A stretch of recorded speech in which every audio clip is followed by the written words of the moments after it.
Orang Kudus.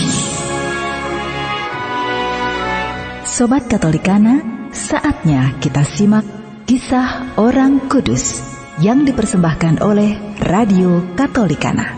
Penulis naskah Arif Setiawan.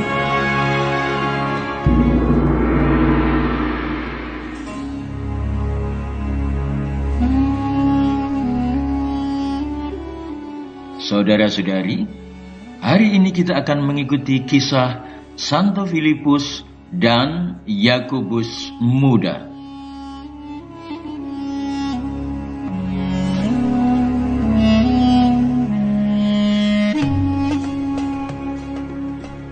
Filipus Rasul yang berasal dari Betsaida di Galilea adalah seorang murid Yohanes Pembaptis.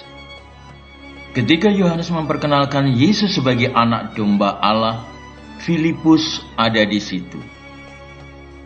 Penginjil Yohanes mengatakan bahwa Yesus memanggil Filipus menjadi muridnya sehari setelah ia memanggil Petrus dan Andreas. Meskipun tidak banyak cerita sesudah kenaikan Yesus, diketahui bahwa Filipus mewartakan Injil di Frigia, sebuah kota tua di Asia Kecil.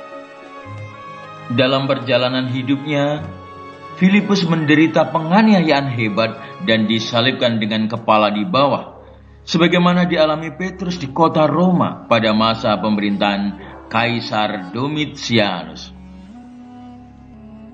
Dalam Injil Matius, Markus, dan Lukas, Filipus dimasukkan dalam daftar para rasul sebagai orang nomor 5 setelah Petrus, Andreas, Yakobus, dan Yohanes. Sementara itu, mengenai Yakobus dikatakan termasuk salah satu rasul Yesus. Kala itu ia dipanggil sebagai Yakobus muda dan akhirnya menjadi terkenal setelah Yakobus tua yang menjadi rasul Yesus mati dibunuh oleh Herodes. Oleh orang-orang Yahudi di Yerusalem, Yakobus dihormati dengan julukan yang adil karena mengetahui segala hukum Yahudi dan dia sendiri tetap patuh pada hukum Taurat Musa. Santo Paulus menyebut Yakobus sebagai soko guru gereja, sejajar dengan Santo Petrus dan Yohanes.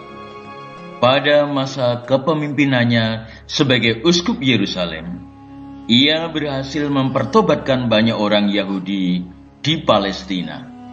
Namun, oleh orang-orang Yahudi pula, Yakobus akhirnya ditangkap dan dilemparkan dari menara Bait Allah lalu dirajam hingga mati pada tahun 62 Masehi. Dalam catatan kehidupannya, Yakobus tekun menghayati suatu cara hidup yang amat keras, antara lain tidak makan daging dan minum anggur. Ia juga tidak memakai alas kaki dan pakaiannya hanya selembar saja. Banyak waktunya digunakan untuk berdoa sambil berlutut, sehingga kulit lututnya menjadi sangat tebal dan keras. Surat-suratnya yang lebih menonjolkan perwujudan cinta kasih kepada sesama, terutama yang miskin dan melarat, dimasukkan dalam kanon kitab suci.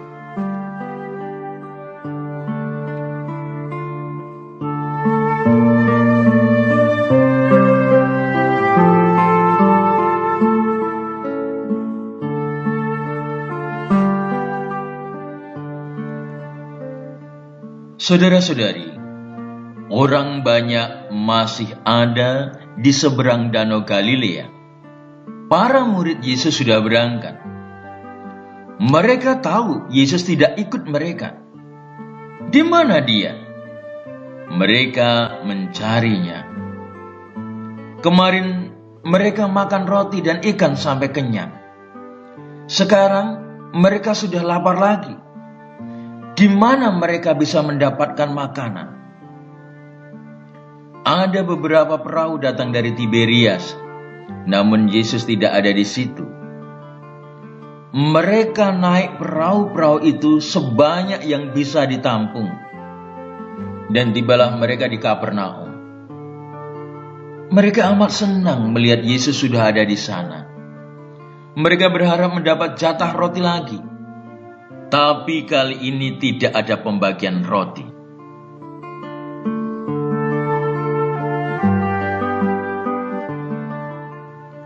Kamu mencari aku bukan karena kamu telah melihat tanda-tanda, tetapi karena kamu telah makan roti dan kenyang.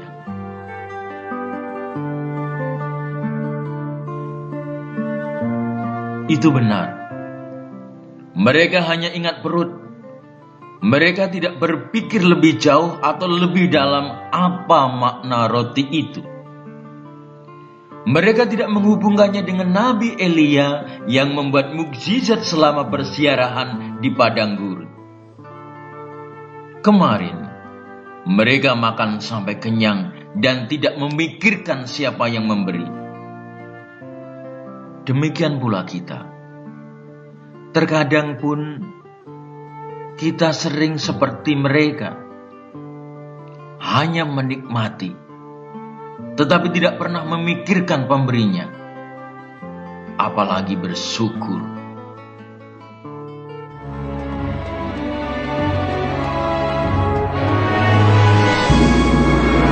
Demikian kisah orang kudus hari ini.